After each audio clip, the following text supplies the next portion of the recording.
they only.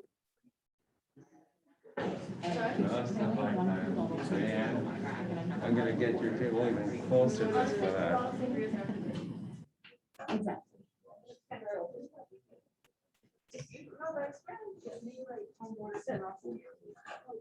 No, nothing else to use it.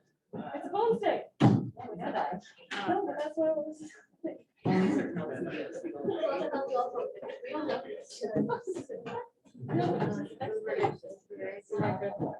Yeah.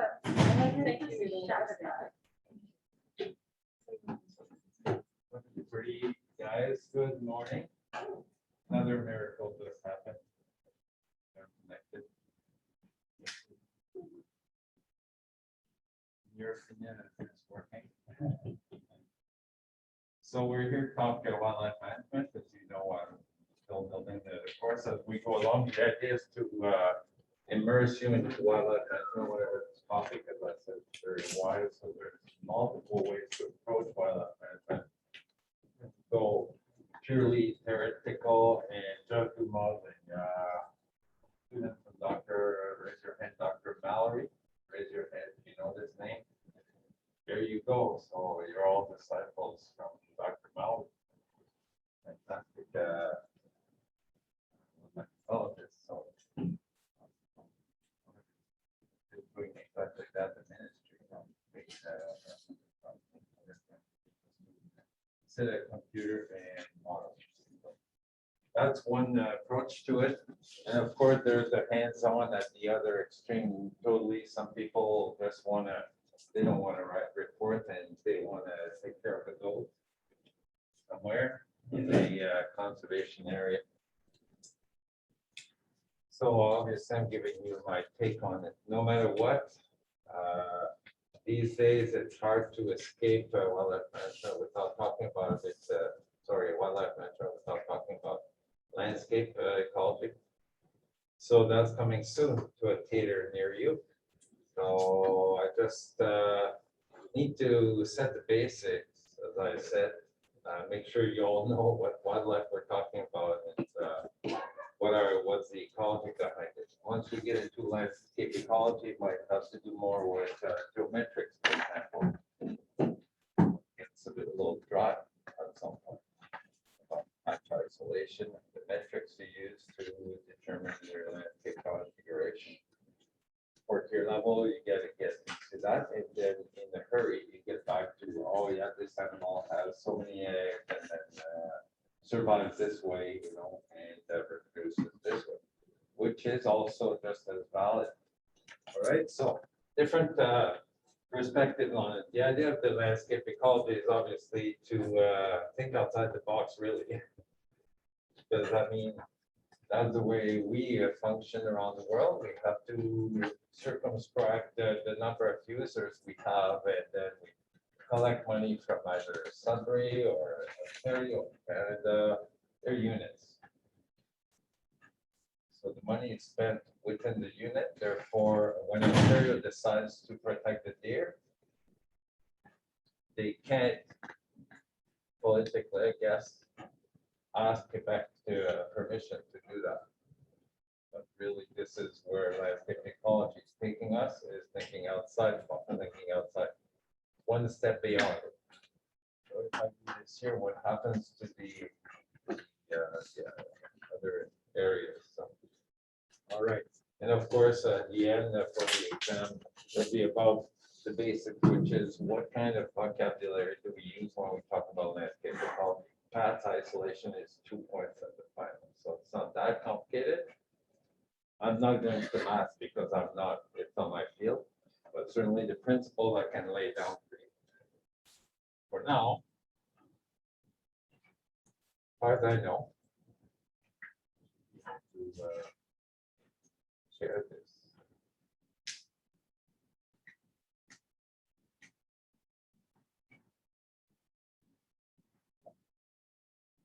So Cheyenne, I hope you appreciate that for a guy who came from only paper to paperless like this, pretty good, eh? All right, so we were a few slides down here. This is called wildlife management and a few case studies. So of course, we through the basic wildlife management, such as conservation. There was some, you see, lighting proper here, better.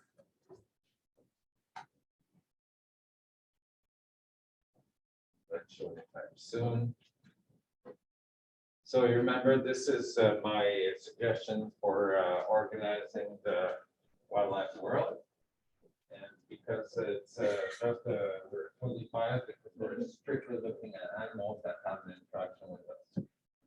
Not the interaction would be positive or negative, and it might depend on the number of animals. At 20, I'm okay.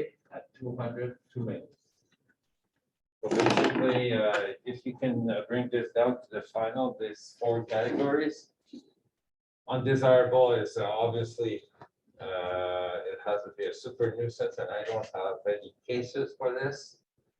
But otherwise, desirable with but too low in numbers, the koala syndrome, if you want to call it that. Desirable but too high in numbers. Obviously, everybody likes a white-tailed deer, but not 200 in their backyard. For the give an extreme case here. Less desirable. That means a bunch of ugly animals somewhere, right, Lindsay? They're non-pretty. To me, it's a Tasmanian devil, but I don't want to be racist either. But some animals are not especially pretty. You'll see that that'll come over and over again. The public opinion is half the battle in wildlife management. Public opinion is half the battle. That's a good statement for the final right there. I was hired by the a long time ago. I was hired by the Royal Commission on seals and sealing it for Canada. So in Montreal, they had this judge who was presiding a committee, and I was one of the assistants reviewing some of the material there. Yeah, lots of kind of my thought. What just happened there? We don't know.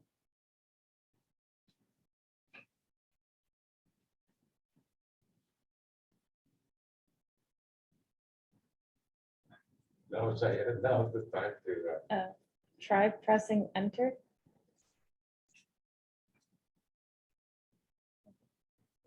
I don't know. Maybe it's the green S in the corner, I'm not sure. Is that a screensaver right here? The bottom right. Yeah.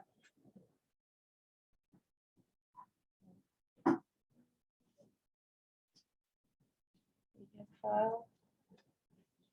It's a media file.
That's my actual watch.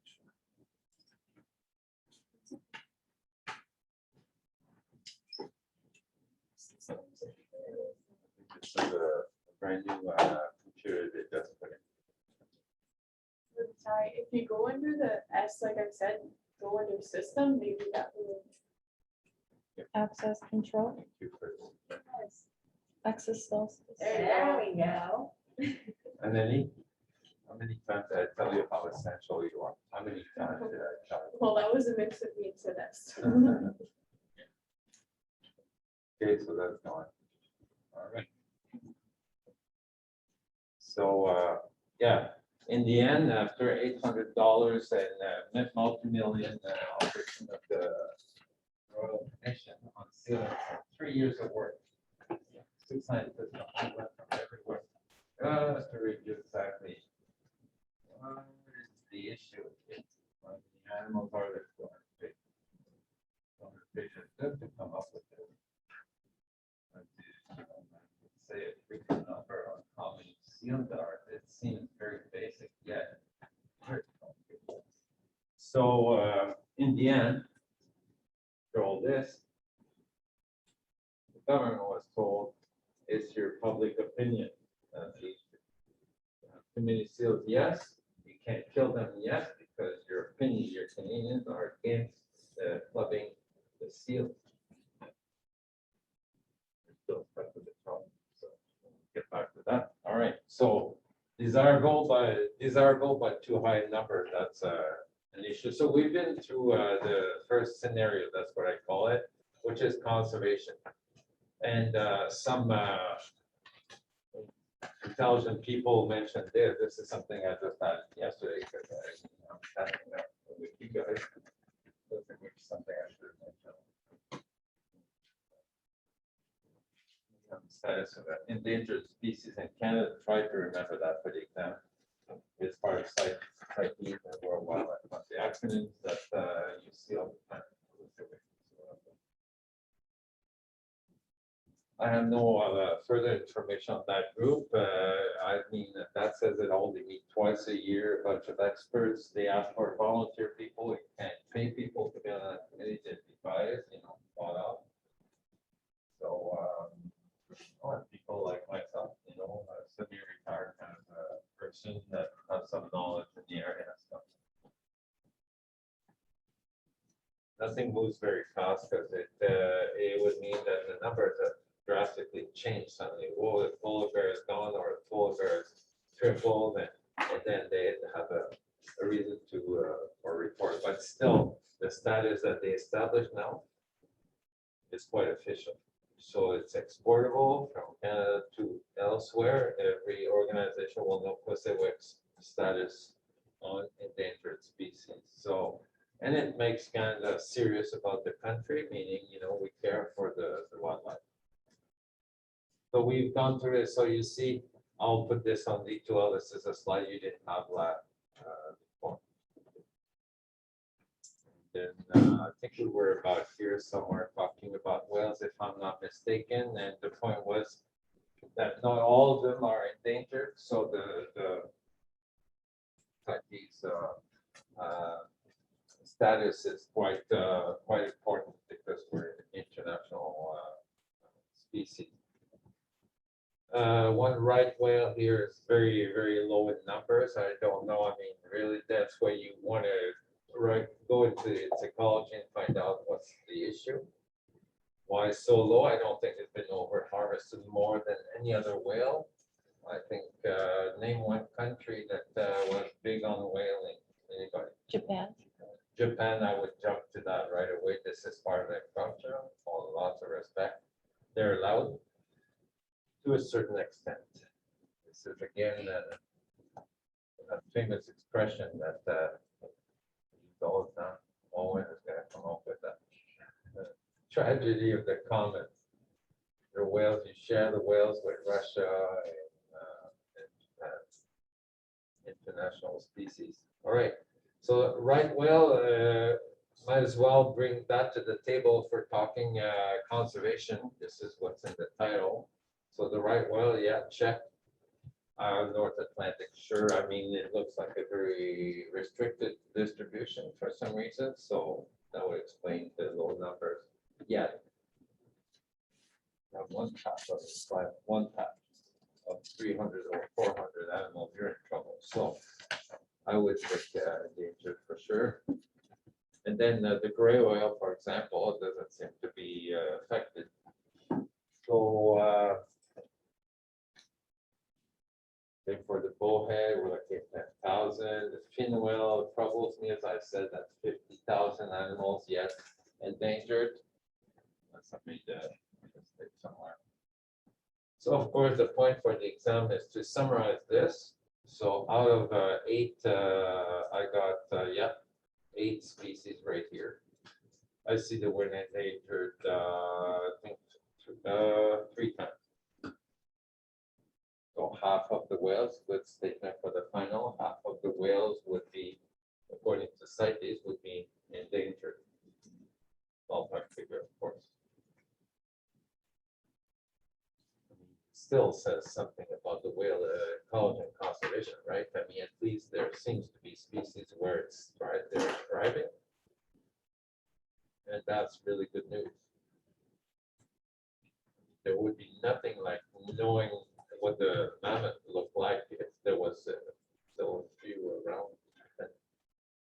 So same thing for these animals. I mean, the giant panda is a problem. I mean, the extent is quite large, but very few animals. Scenario 2 now, so sustainable harvest. So let's get into that. This is where you're dealing with high numbers and undesirable, but too high numbers. So right away, I mean, I haven't, matched every species to any of those scenarios, but you have to figure it out when next time you see a species. Now, what is the issue? Oh, they're so cute. But too many. I did mention the koala, correct? I mean, there's a city somewhere where they recognize too many koalas. It'd be really loud that I don't know. Anybody raise your hand if you've seen any video on people, volunteers from around the world coming to Australia to save the koalas during the fire burn, the big fires that they had? Have you seen somebody trying to get their hands on a koala? I would try. Good gloves. Looking at a very vicious animal if you try to put your hands on it. So, yeah. So MSY is another acronym that you might need. We're getting very technical here, so it's called maximum sustainable yield, and I'm going to the next slide in a second. In terms of sustainable harvesting, the number of animals that we use around the world is crazy. Of course, we're thinking of the herbivores. All kinds of deer. Deer is very common everywhere. I was in Austria. In Australia, there's 2 species of deer left, and every animal has a tag on the ear. That's their. So when they go hunting, they get the lottery. They get 525. This is the animal they have to shoot, otherwise they don't take an animal. So very special. Very special. So that means people really fight hard. So, I mean, as I said, I'm not a hunter, so I'm not one to advocate for hunting or against hunting at all. I just recognize that if it had to be redone, I think people would manage to find an animal that they can take down and cook, they say, cook right away. So, this is the reality for sure. So half of your job would be, apart from conservation issues, would be dealing with sustainable harvest. And then we'll talk about food industry. I almost skip that part, and that's a shame because that's what I deal with at the beginning of my lab. All right. So concept of maximum sustainable yield is a very, very fundamental model that shows exactly that what happens if you take animals away from what's the maximum what we call the maximum animals that you can find in a given area, maximum density. Here, thank you, carrying capacity. All right, so you got that on the left hand side in the graph. Everybody sees that. This is your typical theoretical population growth model. So from a colony of 0, you find a couple of males and females. They reproduce, the kids sudden you get exponential growth right here. And then there's different ways of drawing the sigmoid curves, right? That depends on growth rate. If you're looking at elephants, you better stretch this bar a little bit, like 40 years. So you want to get more elephants. But here, this is the carrying capacity right here. So and it's defined by the, I'm gonna say abundance, but very more commonly density. Again, I'm back to the very basics, but there's a fundamental difference between abundance and density. Abundance for white-tailed deer in Ontario doesn't mean anything. It's the density of something. So if I tell you there's 150,000 deer in Ontario, is that a lot? It depends. Or are they everywhere? If they're all stuck in every sound, that's a lot of deer. The density is important for carrying capacity because this is a spatial area where they exploit the area and of course try to maximize their business. So this is the y-axis is the abundance right here, or the density, correct? So the difference in units, of course, is, by the way, you can work with absolute abundance, like if you're lucky enough to work on an island, but you have a perfect space. So I'm going to say the number of Canada geese on Akimisky Island, northwest of the population children of 8,000. I don't need the density, I don't need first spot. I have the of course, the first file just more. Right? It's not big island. It happens to be a very big island.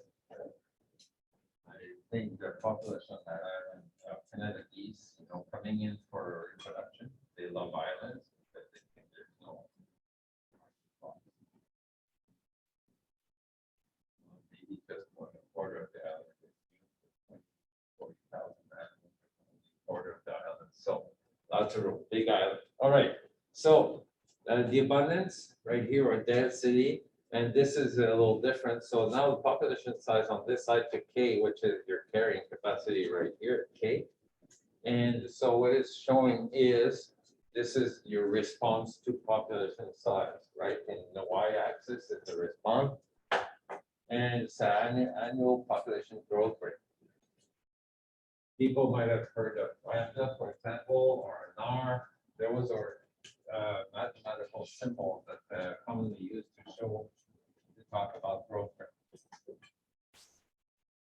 Raise your hand quickly if, and you don't have to, but if you heard of, I think it was at the exam possibly, where we have animals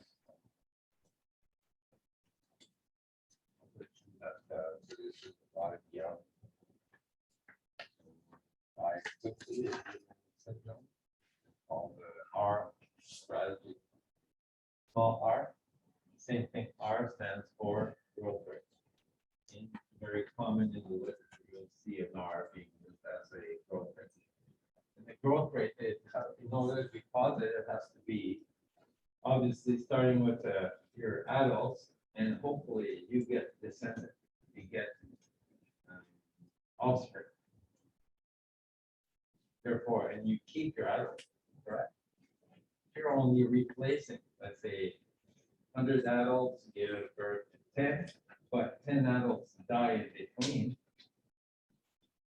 Your growth rate is zero. I want you to start understanding exactly what's in play right here when we look at this model right here. I'll never, for now, I can let go of these 3 bars right here, which would represent the different growth rates.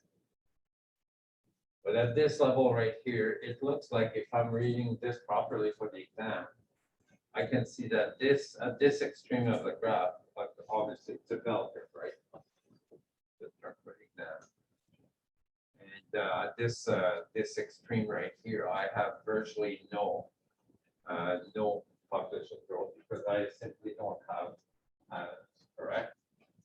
Right here. Everybody gets that. So growth rate is very slow at first, and this is not the same thing exponential. We're showing only growth rate, so the growth rate tends to accelerate right here. So growth rate, it says DNVT. I hope that's clear for everyone.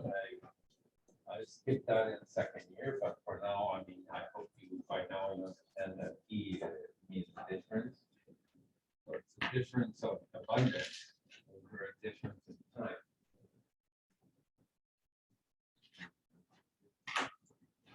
And map. So it's a time lag, time window, and then within that you have a fluctuation in abundance. This is only showing positive growth. That means we're hoping that the conditions are good enough. I mean, if you're trying to look at cod, being over harvest cod, here's stuff or cheetah or any population that you took down back to all of them. It's terrible. We sure hope that the conditions are good enough for, in other words, that the care, short, that the carrying capacity is above the animals put in. Correct? I mean, you want to introduce raccoons to the desert, carrying capacity is 0, so they'll die. Carrying capacity is about fitness of the animals, survival, and reproduction. Did you know that in the same township in Ontario, if you have 2 packs of wolves, the carrying capacity for wolves has decreased? The growth rate will be positive. So there's just so many animals you can feed in wolves. So growth rate is positive, the carrying capacity allows it, and it tends to maximize, and that's the key right here. And I should have drawn another one where this is the thing that they've done with the cod in the seal issue, and try to see exactly where we should read the population in order to. That was the point of this graph, is to show what population level should get maximum.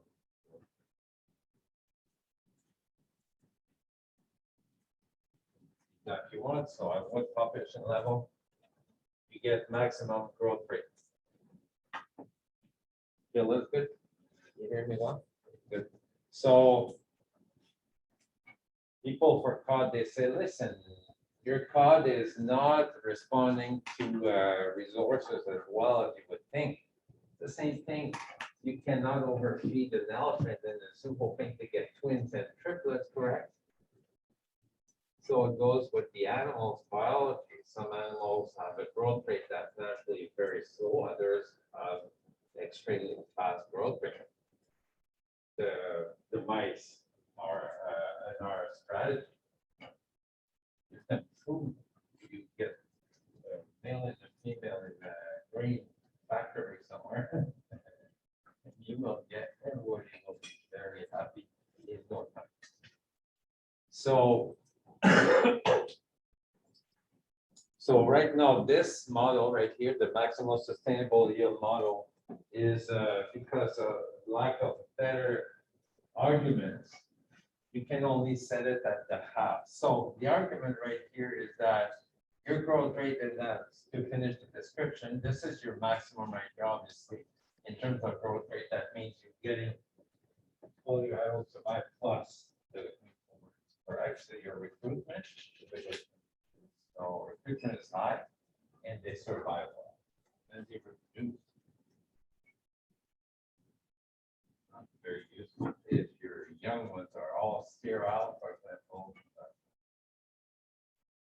So this portion right here is when it starts declining because your population size is increasing and approaching K. So approaching K is the key. It's not the fact that it's increasing, it's that it's approaching the capacity for the area. So as your population increases, you have an increased growth rate. In other words, one animal will die. Maybe a little epidemics because there's just a lot of animals on site, right?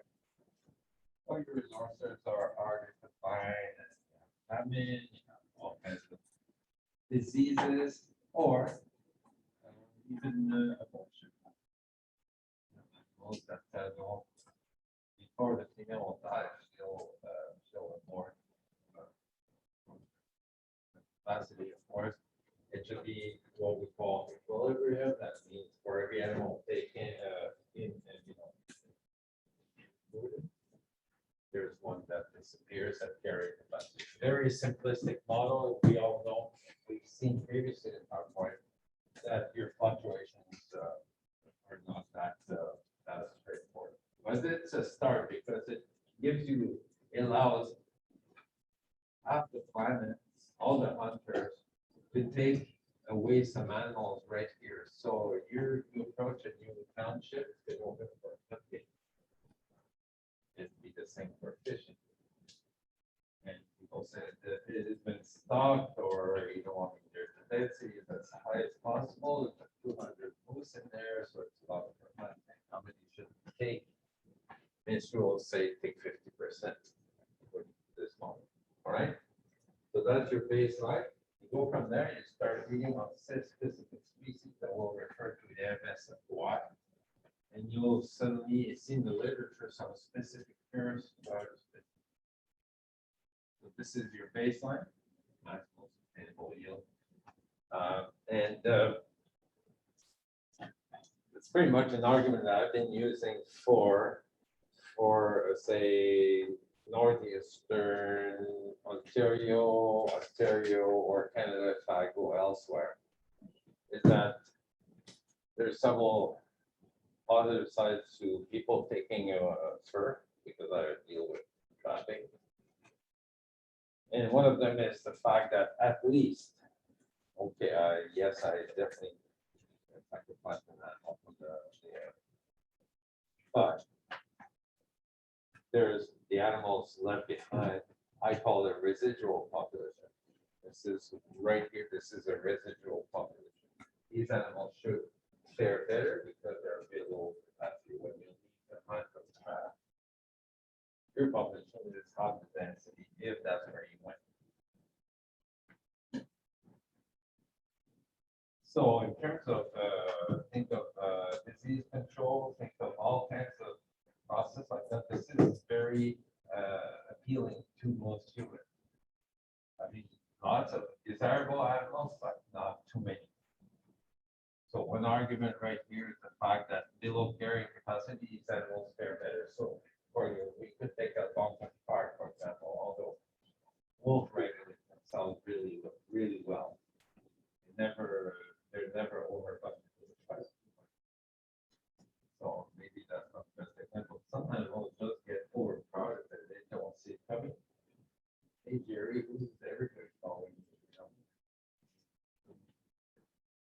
So these animals might transmit diseases and so on, such as anybody maybe heard of a meningeal worm in deer? So sinus worms and so on, they're possibly transmitted to the moose, vice versa. So again, another reason for this street to control this area where moose and deer are. All right. See, I know how to waste time. We're talking scenario 2 about harvest, of course, because I know most of you will not get into that literature on the web, as well as expose you. Captive audience right here. Show you that the ministry right here, this is MNRS, so Ministry of Natural Resources and Forests. Right here. And it's fairly recent PDF where they Kilo would say cover their asses, but she didn't say it, she whispered. So they want to make sure that they're taking seriously and that they go according to Canadian and so federal and international laws. So they list a number of agencies they respond to. They agree with their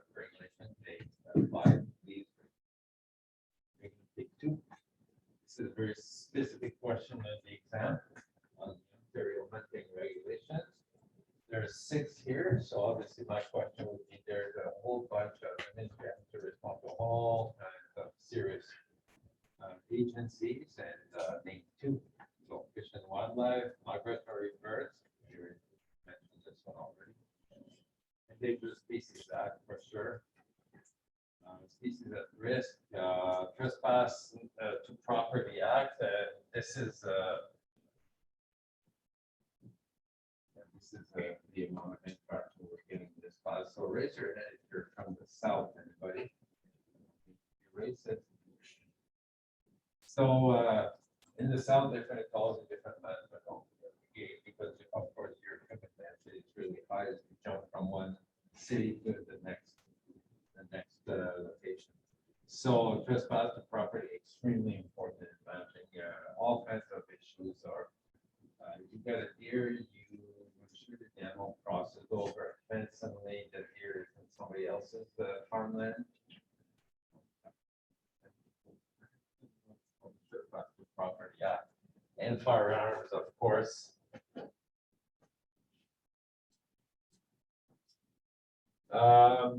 Another, and I'm going through this very quickly just to document a bit the case of Ontario hunting regulations. The word permission goes throughout here. So basically, there's all kinds of exceptions, and we are down here in very small print. It says Crown land. Some people say no man's land. Yeah, that's correct.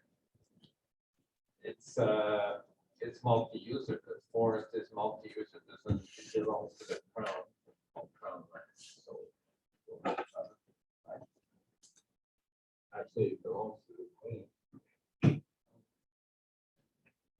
Responsible for it, but the regulation is it's open.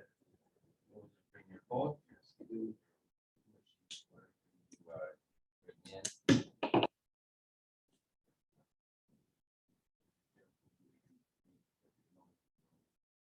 Otherwise, all kinds of permissions to be on Indian reserves, to be on private land, extremely important, very common in the south. Long-term agreements, I believe, between farmers, so okay, if Jerry goes to this farm, I'm going to go and see if I still have permission to go on his land. Crown game preserves is interesting. So even though it's crown lands, but it's not private, they're parks. But the word preserve means that they got their own set regulations. So really, the word preserve means that they're really restricting all kinds. Bonus question. Ontario, name one that's northwest of here, pretty big, and it's known around the world. It's Algonquin. Algonquin would be east from here, but northwest towards Marathon.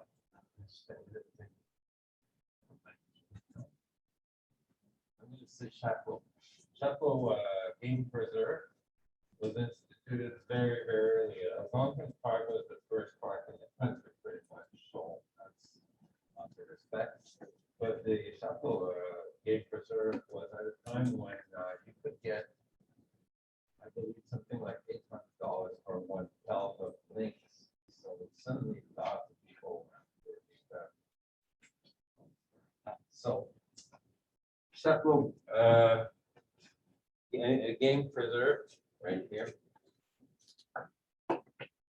Provincial park, hunting permitted in some, yeah, I mean, talked about hunting wolves in Algonquin. There was somebody who came up with that.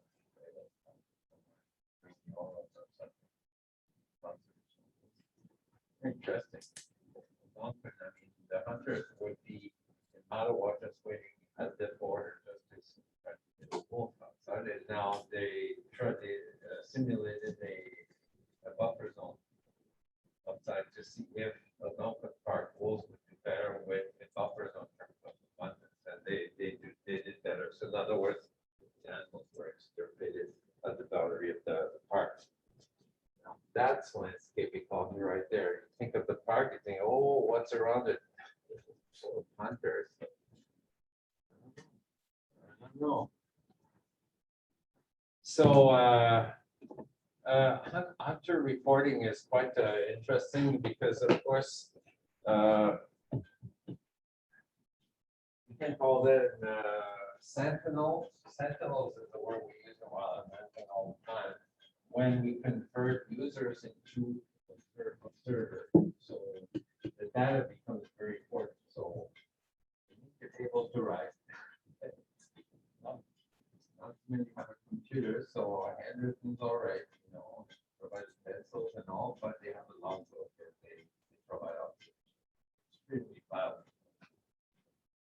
So, so you deliver 1,000 permits for hunting, and you hope to hear from these people. So it's mandatory reporting, and of course they report only if they have something. So the numbers tell you something.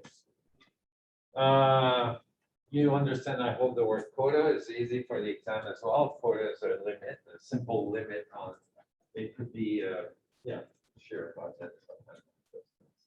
But the number of animals taken.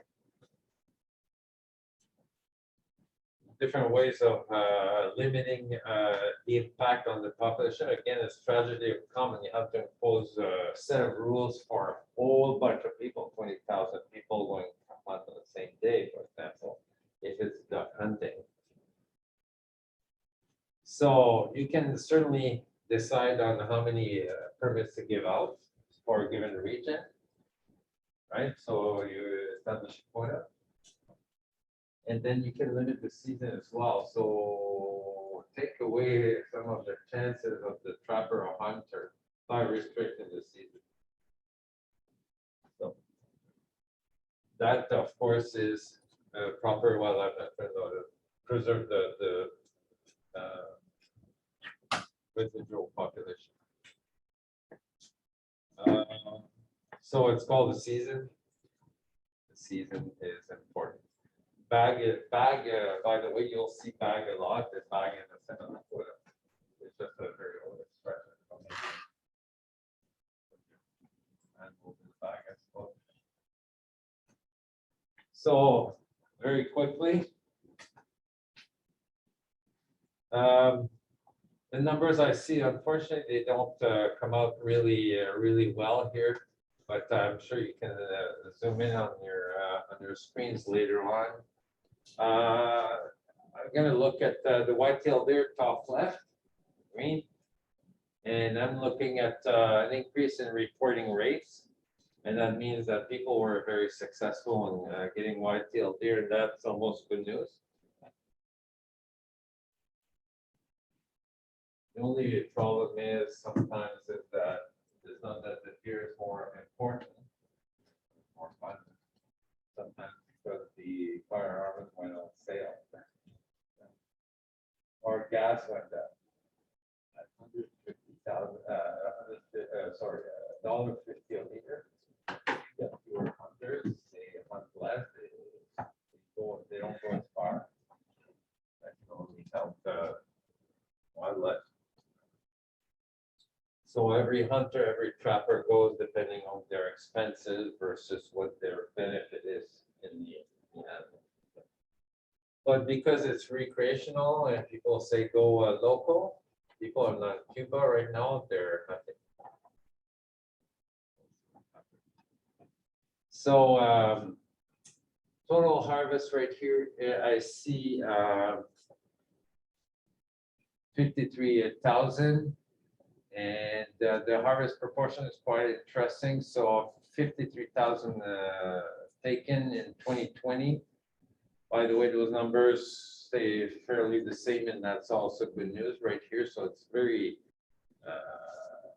general table here. We don't need the exact numbers. The order of magnitude I'm interested in. And another observation is obviously this pie graph right here that shows and actually makes sure that there's more bucks taken than females. So there's always going to be an imbalance in the harvest toward the males. So it's male biased hunting. the logic behind is that in many of those herbivores, you need only, I'm gonna say, quick answer, that would be Harris syndrome. The fact that the male can inseminate more than one female in the season.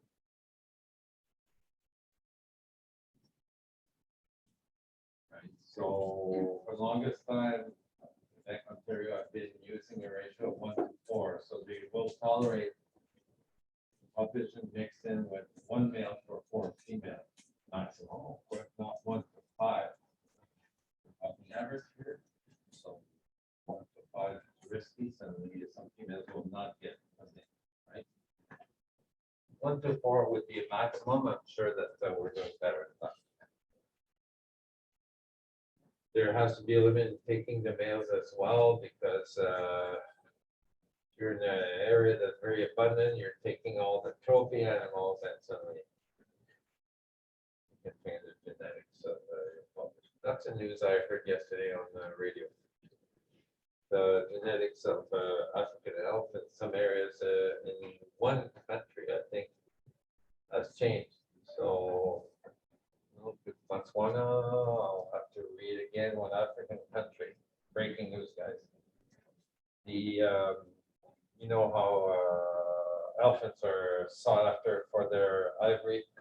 The bigger, the better.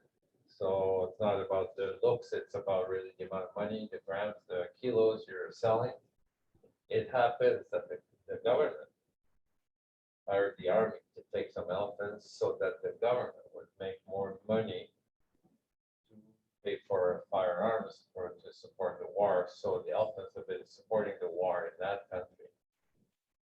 And I mean, the snipers have been very selective. So if you take only the animal that has the huge tusks, you're left with the genes of the runts.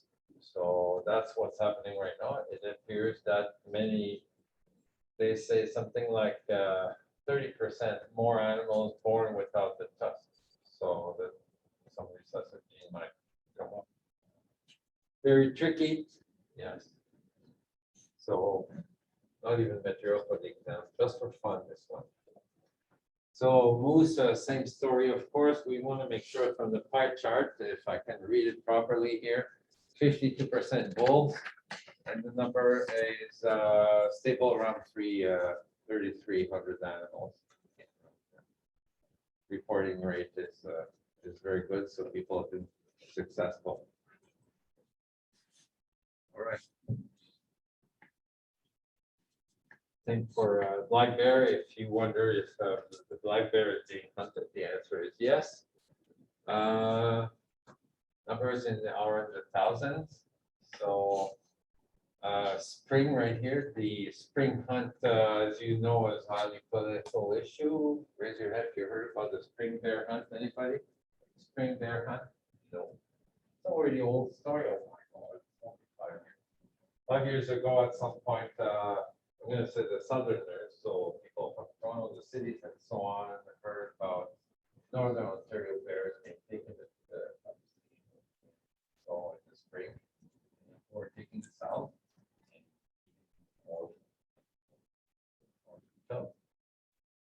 The government had no choice because of, they say it's not cuteness, but public opinion through all the spring bear hunt.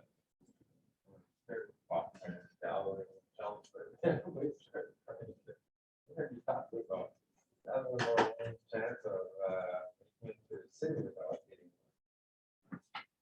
And now it has started again, so it's very low profile, so don't spread the news. There is a spring bear hunt, and again, government is like this.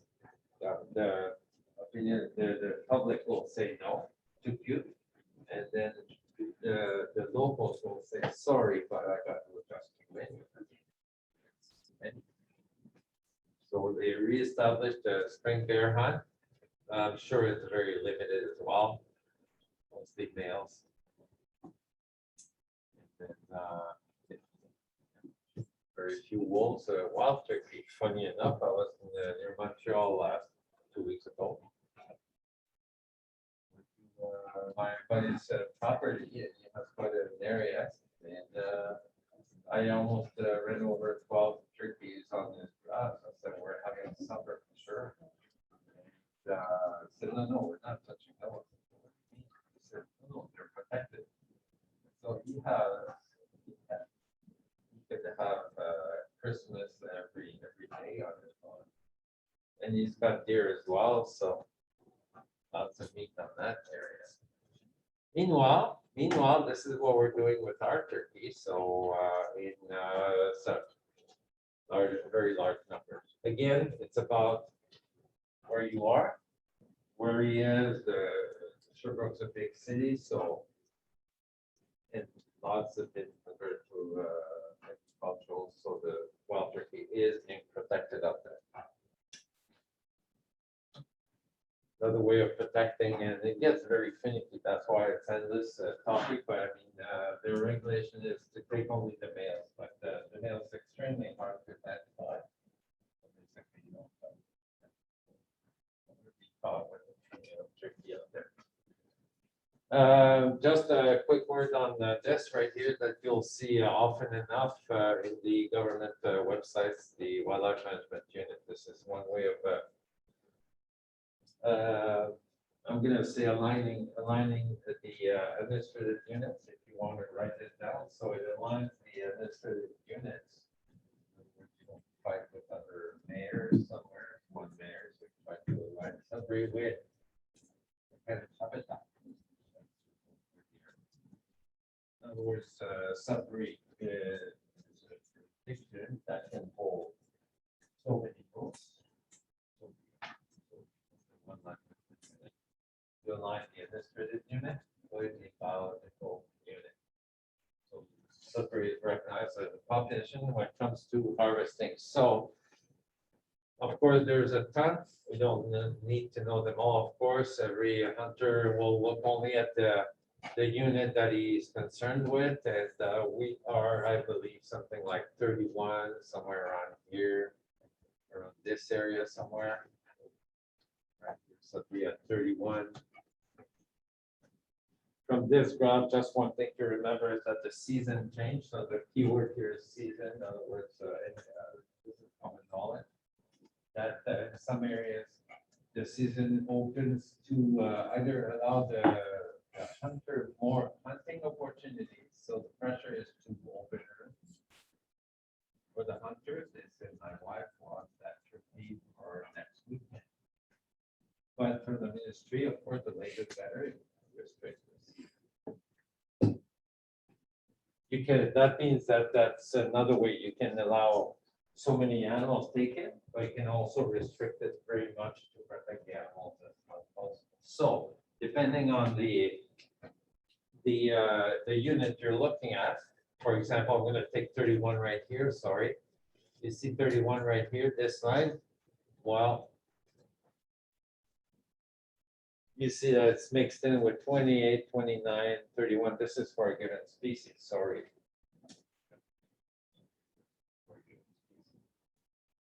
For example, no, this is for bull hunting. Bulls only. All right, so that's the only thing I want you to remember, that some dates vary quite a bit. So for the same resident, if you're in this area right here, which is the north, you're early. So Thunder Bay, for example, it's early. And then as you go down, I mean, eventually it's 1 month later in the south. Pressure.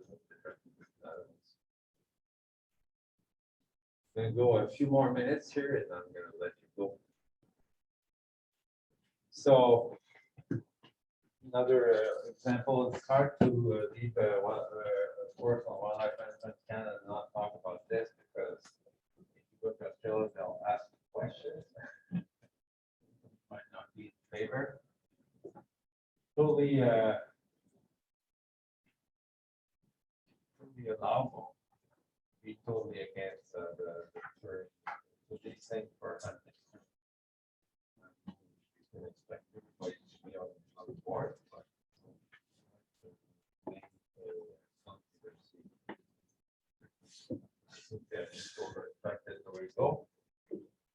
Some people value fur quite a bit. Some furs we're lucky. We can claim that if we're taking a fur somewhere from India, we're taking one of the best furs in the world. Because we use like maple syrup, we just have the good conditions for it. So apart from sea otter, which is very much endangered, protected, but it's over-harvested by Russians forever. And it's lost. Say Wolverine. Too few, so let's go to beaver. So beaver, the reason why it's so emblematic is because it's very common, very abundant. It's a rodent that's our strategist like crazy. You remove 5 or 6 just to be an extremely prolific species. And makes a beautiful fur because it's in a very seasonal environment. So right now, we're October 22nd. The trappers will be opening their traps next weekend. October 25th hasn't been changed for this area here for opening the first season. The reason is I will say mainly for the quality of the fur. We have no point taking any of those animals during summer. The fur is bad.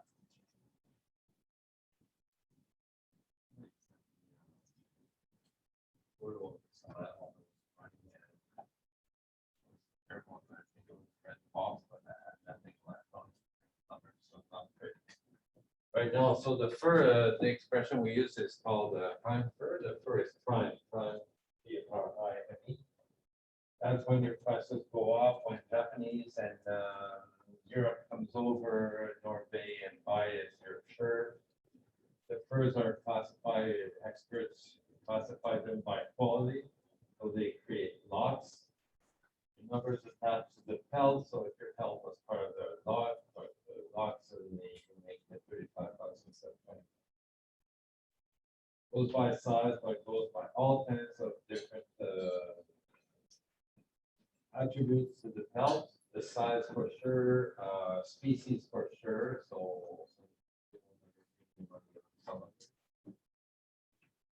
how common as well. So right now, beaver is in excess and offer. So we offer way more beaver to the sale than the buyers. And the prices next go down. That's to say that for a wildlife method, it makes a big deal. If a trapper suddenly gets only 25 cents a pelt, he's not changing his spark plug on the quad and he's not going out. As simple as that is to be, and people know from generation to generation, they'll say, well, I get $8, I'm getting $18.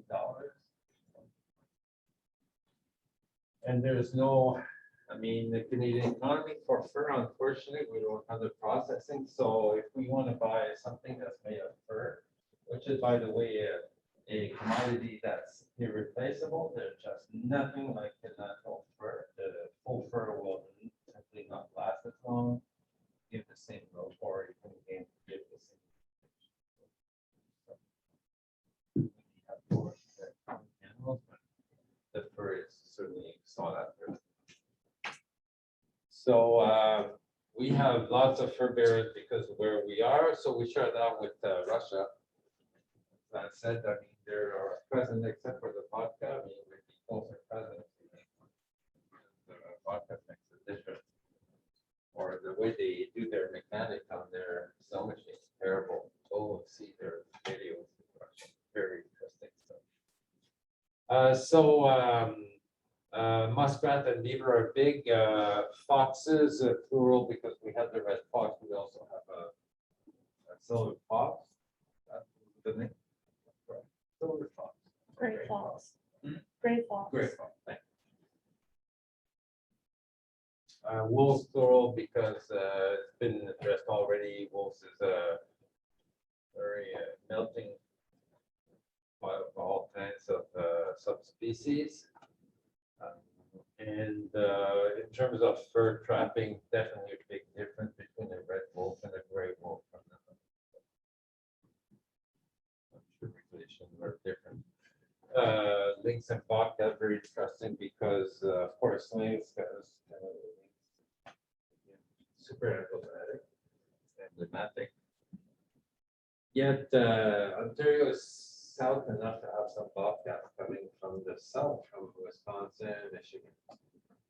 So towards the soup, just read the paper. At moment, one of my former students, and he had a student himself doing a project on that. It's a bobcat coming in. Is bobcat a nuisance to lynx, or the other way around? What's happening in between the two? So bobcat being a southern species, and species to the lynx. So it happened that on the 17th, going to Sault Ste. Marie, this is where it's happening. Your bobcat limited there, so we will go up to Chapleau and up by the 11, up north, and your lynx is down there. So of course, it was a small study. Yeah, 2 years of snow machining to find out exactly if animals can be seen together, same location, for example. Wildlife cams material. Again, is for managing, and this is about climate change, I'm sure. Of course, the weasels, lots of weasels. I've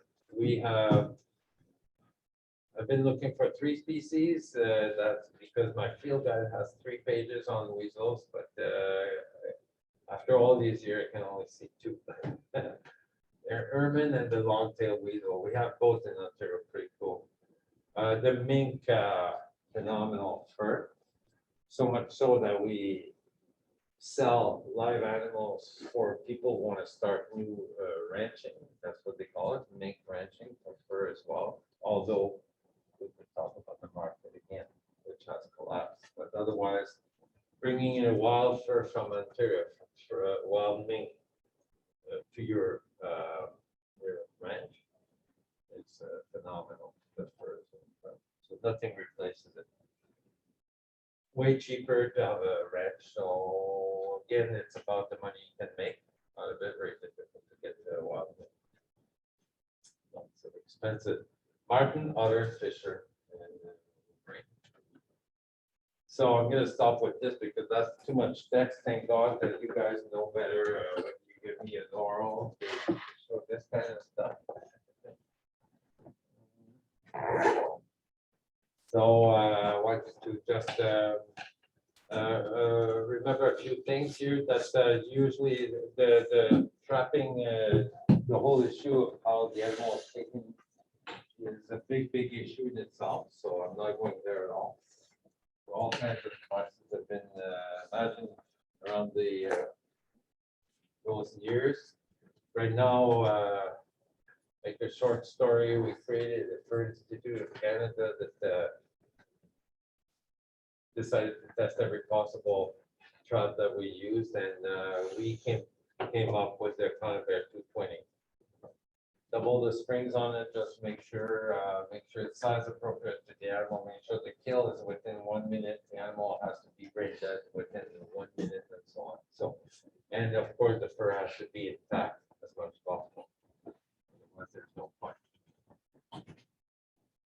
So townships and trap lines are pretty much the same thing. So they call it the trap line because it used to be lines. Now it's not lines anymore. Crown land is an area, so it's Crown Township, 100 square kilometers. And local trappers. I would say that around Sudbury, every township has a trapper. Even Azilda has a trapper, Chester has a trapper, and so on. So the whole area is covered. And those numbers are reported because every time a pelt is sold, the number is recorded by the ministry. So again, it's about population monitoring, quite interesting. Quotas are based on carrying capacity. So if you're in north of here, you will get more, bigger quota than if you're in town, guaranteed. The ratio of beaver, if you're in a township that's only marsh, guess what? You're getting much better. So if you get creeks, you might get mink and lakes and so on. So every trout line has got a specific quota. So the trapper has a number and the ministry has a record of every single trapper, of course. And it's a record of pelt submissions. I'm down here. The fur has to be prime at after October 25th, goes all the way to February and March. Many trappers are very ethical, so they say, never mind October 25th. The fur might take an animal that's not finished its bone. And we will have better. Some trappers will say, I can't go past February because your beaver had a nice fur in October 25th at the bone. Prime decided to rubbing himself in and out of the beaver hut, and suddenly the fur is mad at them. Price and the experts know the difference. So very tricky to find out. And every trapper is that's what the trapper's course is all about.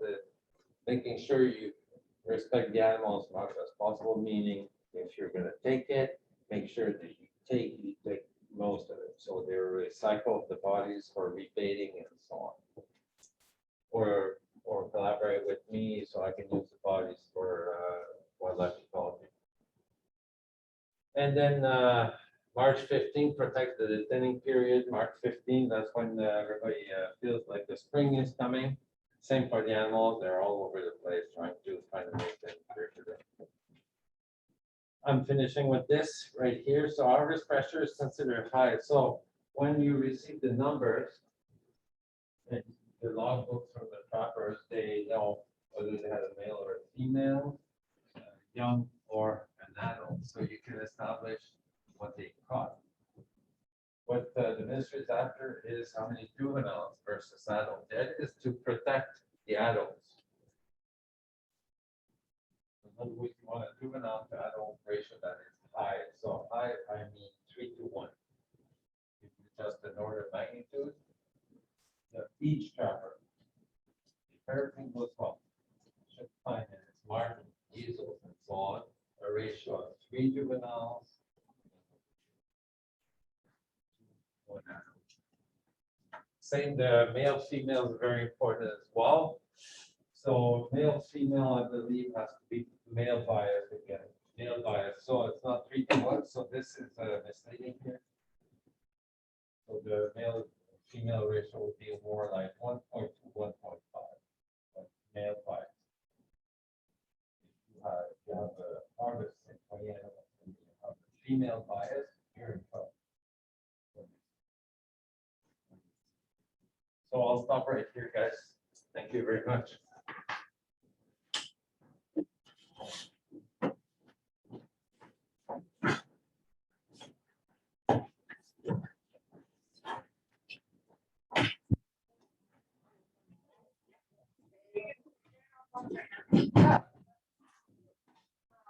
They know my cover?